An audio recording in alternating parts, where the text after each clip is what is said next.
عزیزان گرامی قدر، مجلس ایصال ثواب ہے، اور میں نے جس روایت کو سرنامہ کلام قرار دیا اس روایت کو چھٹے امام جعفر صادق علیہ السلام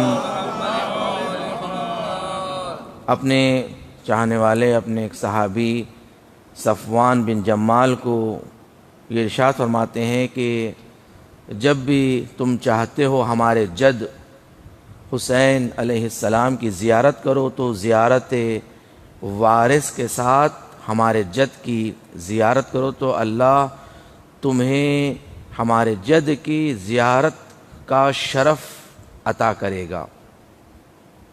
زیارت وارث بڑی مشہور اور معروف زیارتوں میں سے ہیں، اور ہمارے پاس پڑھی جاتی ہے، ہر گھر میں زیارت وارث الحمدللہ پڑھی جاتی ہے، اس لیے کہ بڑی تاکید آئی ہے ہمارے پاس زیارت وارث کے لیے بھی۔ زیارت وارث کے بڑے فضائل ہیں، بڑی فضیلتیں ہیں۔ جو گھر میں زیارت وارث پڑھی جاتی ہے اس گھر میں برکتیں نازل ہوتی ہے، اس گھر سے نحوستیں دور ہوتی ہیں۔ زیارت وارث کا یہ کمال ہے،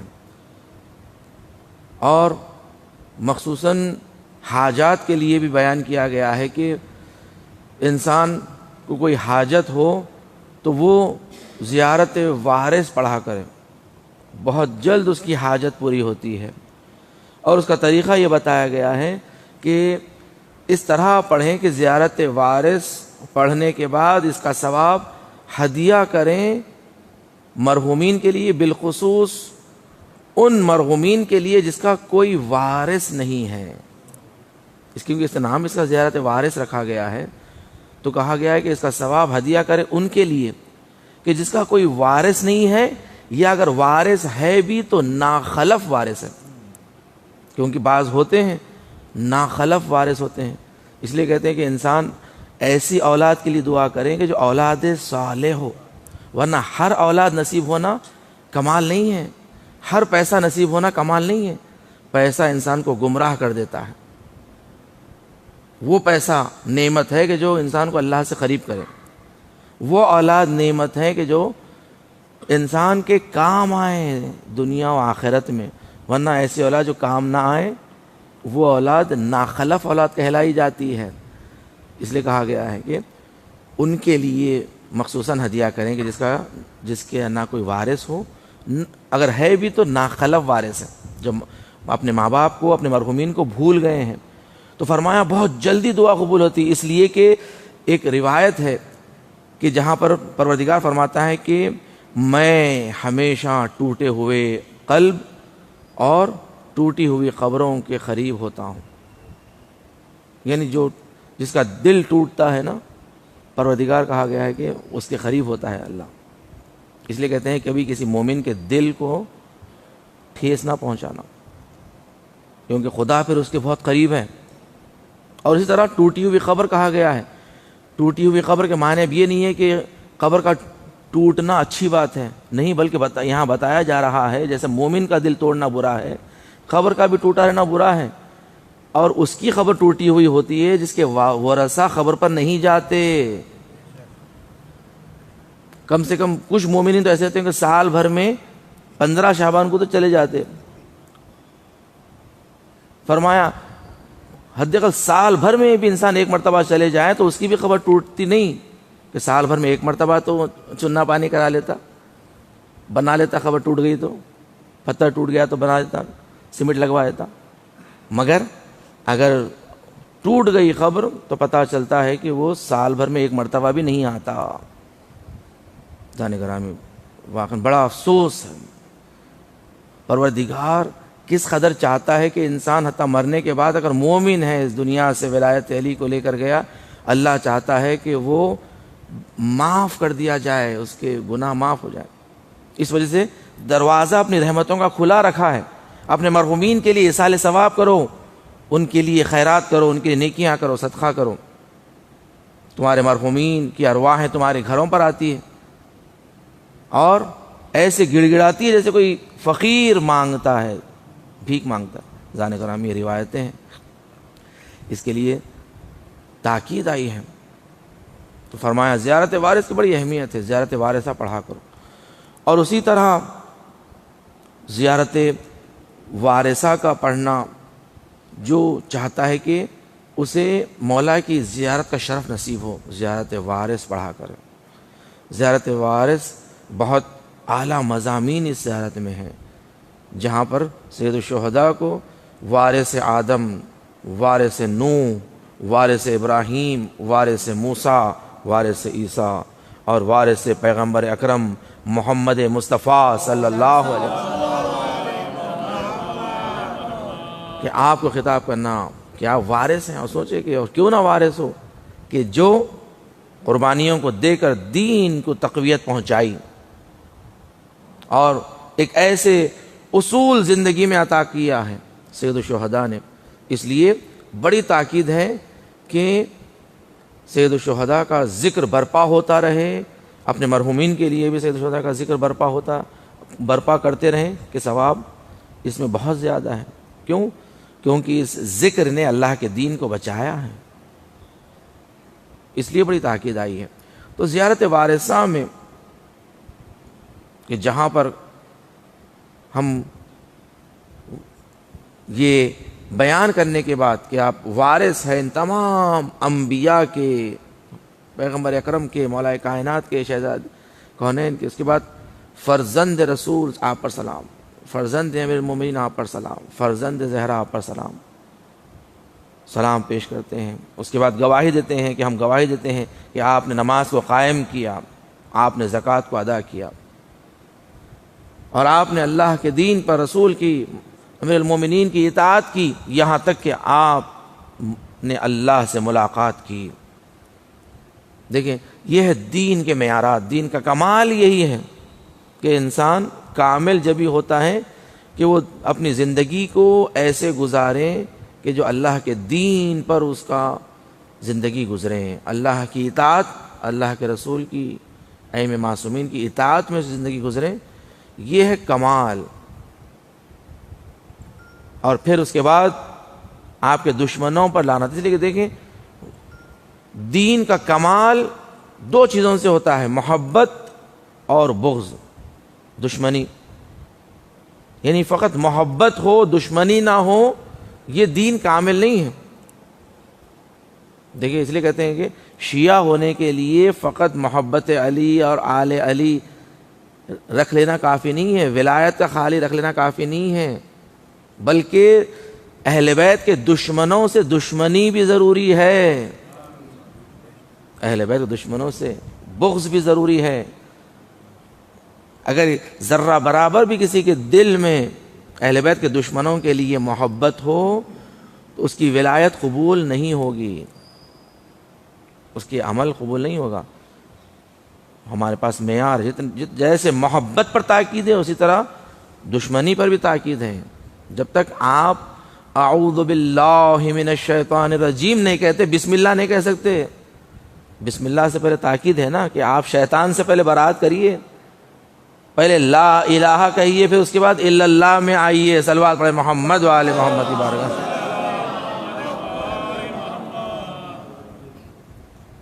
اسی زیارت میں یہاں پر جب دشمنوں پر لعنت کی جاتی ہے تو تین قسم کے دشمنوں پر لعنت ہوتی ہے۔ لعن اللہ امتن قتلت کا، ولعن اللہ امتن ظلمت کا، ولعن اللہ امتن سمعت بذلک فرضیت بہ۔ تین قسم کے دشمن بتائے گئے ہیں کہ دیکھیں تین قسم کے دشمن۔ یہ اس زیارت وارث کی جو اہمیت ہے، اس لیے کہ یہ آپ کو ایک آئیڈیالوجی دے رہی ہے، ایک تفکر دے رہی ہے، فکر دے رہی ہے کہ ہمیشہ یاد رکھو تین قسم کے لوگ ہوتے ہیں، جو قاتل ہوتے ہیں، ظالم ہوتے ہیں، اور تیسری کیٹیگری ہوتی ہے کہ جو خاموش رہتے ہیں اور راضی ہوتے ہیں اس کے اوپر کہ جو ظلم ہو رہا ہے۔ تو تین قسم کے اوپر لعنتیں ہیں، یاد رکھیے۔ ہر زمانے میں تین قسم کے لوگ آپ کو ضرور ملیں گے، یا تو آپ کو قاتل ملیں گے اسرائیل کی طرح، یا تو ظالم ملیں گے امریکہ اور برٹش کی طرح، جو اسلحہ دے دے کر انہیں تائید کر رہے ہیں، یا خاموش قسم کے لوگ جو سائلنٹ میجورٹی کہ جو راضی ہے اس پہ اور اسرائیل کو حق پر سمجھتے کہ وہ صحیح کر رہا ہے, وہ عدلے کا بدلہ لے رہا ہے, آپ کیوں مارے بھائی, وہ اینٹ کا جواب پتھر سے دے رہا. یہ اگر انسان کی تفکر ہے تو لعن اللہ امتن سمعت بذالک فرضیت بہ, لعنت ہے ایسی قوم کے اوپر. زیارت وارثہ انسان کو فکر تفکر دے رہی ہے, آئیڈیالوجی دے رہی ہے کہ آج وہ تمام ممالک جو اپنے آپ کو مسلمان کہتے ہیں, مسلمان کے لبادے میں ہیں اور تائید کر رہے ہیں دشمن کی اپنی خاموشی کے ساتھ. تائید میں بھی دیکھیں ہم بھی آج یہاں پر بیٹھے ہوئے مگر ہم خاموش بیٹھے ہوئے نہیں ہیں, ہم دشمن پر لعنت کر رہے ہیں اپنی زبان سے, اپنے دل سے بیزاری. اور اگر ہمیں موقع ملے اپنے ہاتھوں سے بھی اگر دشمن کا مقابلہ کریں تو ہم آگے بڑھیں گے, ہم آگے بڑھیں گے. یہ جذبہ کس نے سکھایا؟ کربلا نے سکھایا ہے. آج میدان میں اگر آپ دیکھیں, اس لیے کہا گیا ہے نا کہ 72 شہداء سے سبق لو, درس لو, کبھی اپنے مولا کو اکیلے نہ چھوڑو. دنیا میں اگر کہیں ظلم ہو رہا ہو تو خاموش نہ بیٹھو, مظلوم کی حمایت میں اٹھو. مولا نے نہج البلاغہ میں کیا وصیت کی؟ کونوا للظالم خصما وللمظلوم عونا. یہ مولا کی وصیت ہے نا. اور آج دیکھیں, آج مولا کی وصیت پر اگر کوئی مسلمان آگے ہیں تو ایران ہے, حزب اللہ ہے, حسن نصر اللہ ہے, جو آج کھل کے حمایت کر رہے ہیں مظلومین کی. اور ہمیشہ مسلمان ہی آگے ہوتا ہے, ورنہ تو جو مظلوم کی حمایت نہ کرے وہ تو مسلمان ہی نہیں ہے. اپنے آپ کو مسلمان بھی نہ کہیں جو مظلوم کی حمایت نہ کرے. ظاہر کرام دیکھیں یہ دشمن کی. اور آج مظلومیت تو یہ ہے کہ آج الحمدللہ لوگ جو اس حالات کا مطالعہ جو کر رہے ہیں, بڑے بڑے ڈاکٹرز, پروفیسرز, دنیا آج آپ دیکھیں کہ آج دنیا, ساری دنیا میں آپ دیکھیں کتنے رائٹس نکلے ہیں, کتنے لوگوں نے راہپمائی کی ہے, راستوں پر نکلے ہیں. ہمیں موقع نہیں ملا کیونکہ یہاں پر انتخابات اور الیکشنز کا زمانہ تھا, اس وجہ سے. ورنہ دنیا کے ہر گوشے کنارے میں, حتیٰ امریکہ جیسی جگہ پر نکلے ہیں لوگ, باہر نکلے ہیں, ہزاروں سے لوگ نکلے ہیں. عراق میں کفن پوش اتنے نکلے ہیں کہ اصلا زمین نظر نہیں آ رہی تھی, اتنے کفن پوش تھے. اس قدر اہمیت دی گئی ہے کہ دیکھو احتجاج کا برپا کرنا. اور آج جو لوگ کہہ رہے ہیں مردہ آباد اسرائیل, یہ آج 35 سال سے ایران سکھا رہا ہے دیکھو دشمن پر لعنت بھیجو, اسرائیل لعنت بے شمار, امریکہ لعنت بے شمار. لبیک یا اقصی, لبیک یا لبیک یا غزہ, لبیک یا لبیک یا مہدی, لبیک یا مہدی. اذان گرامی دیکھیں آج اتنے سال سے جو لوگ کہہ رہے تھے کہ بھئی آپ لوگ یہ کیوں ہمیشہ لعنتیں بھیجتے ہیں, تو اب پتہ چلا دنیا کو کہ دیکھو دشمن شناسی بہت اہم ہوتی ہے. دشمن کو پہچاننا, دشمن کو پہچانو, شناخت کرو. اذان گرامی یہ زیارت وارثہ سے سبق ملا ہے. زیارت وارثہ تمہیں سبق دیتی ہے کہ ہمیشہ یاد رکھو اس طرح کہ لوگ تمہیں ہمیشہ ملیں گے اور حق و باطل کی تمیز ہمیشہ ہوتی رہے گی. اس طرح یہ کربلا آپ کو ایک فرقان عطا کرتی ہے. اس وجہ سے کہا گیا ہے کہ کربلا کے لیے فرش عزا بچھاتے رہو, کربلا کا ذکر کرتے رہو, کیونکہ یہ اصول زندگی تمہیں عطا کرتے ہیں. یہ جو نجات کا سبب ہے نا یہ ذکر, اس لیے کہ زندگی میں اصول عطا کرتے ہیں. یہ زندگی کا کرائٹیریا تمہیں بتاتے ہیں کہ سوچ اور فکر کے کرائٹیریا تمہیں دیتے ہیں کہ تمہاری سوچ کیسی ہونا چاہیے. یقیناً یہ ذکر بہت بڑا ذکر ہے, اپنے مرحومین کے لیے بہترین اجر و ثواب ہے. ذان گرامی کسی نے سوال کیا تھا چھٹے امام جعفر صادق علیہ الصلوۃ والسلام سے کہ جب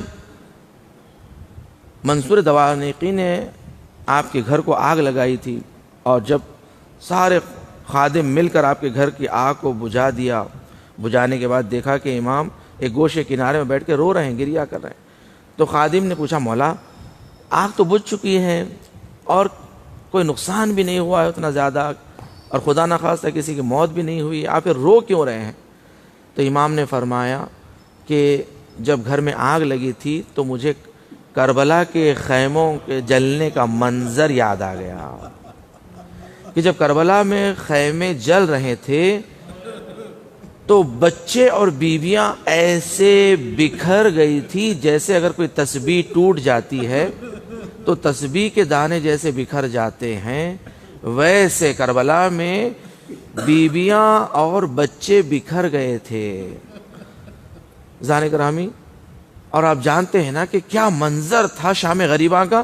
ایک مرتبہ جب جناب زینب نے ام کلثوم سے کہا آؤ بہن ام کلثوم آؤ ان بچوں کو ڈھونڈتے ہیں کہ جو بچے خیموں کے آگ لگنے سے جو بکھر گئے تھے، تو ایک مرتبہ شہزادی جناب ام کلثوم کو لے کر دونوں نکلتی ہیں بچوں کو تلاش کرتے ہوئے، تو دیکھا دو بچے آپس میں ایک دوسرے کے سینے سے سینہ لگا کر سو رہے ہیں۔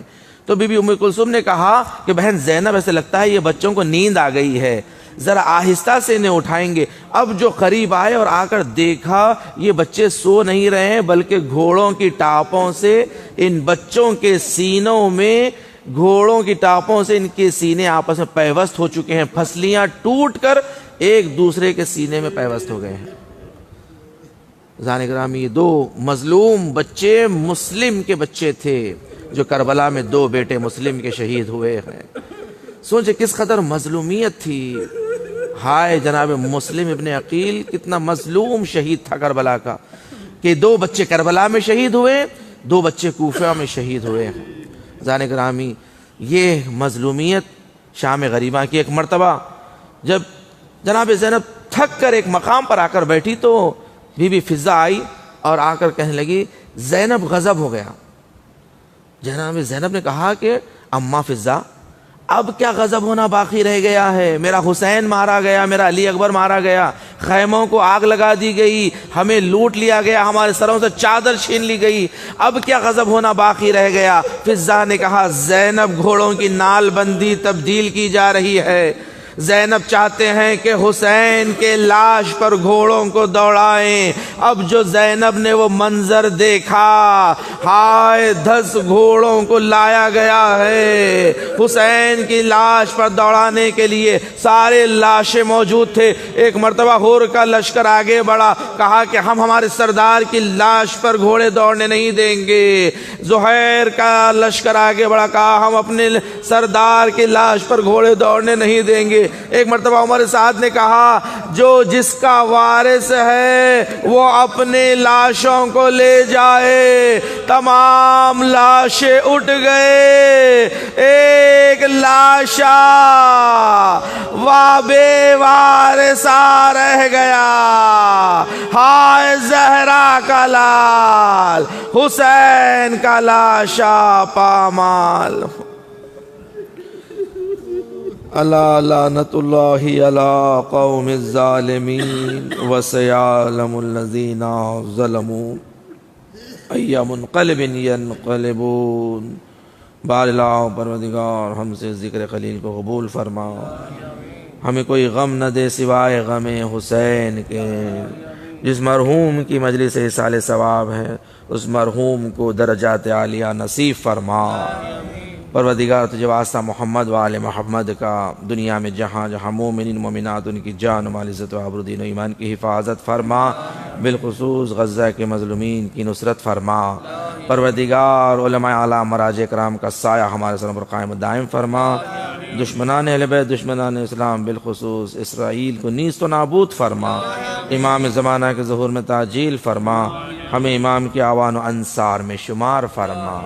آپ سے گزارش ہے ایک مرتبہ سورہ ہم 3 مرتبہ سورہ اخلاص کی تلاوت فرما کے میر مرتضیٰ علی خان رضوی ابن میر حسین علی خان رضوی کی روح کے لیے اور جملہ مرحومین مومن مومنات کی ارواح کے لیے سال فرما۔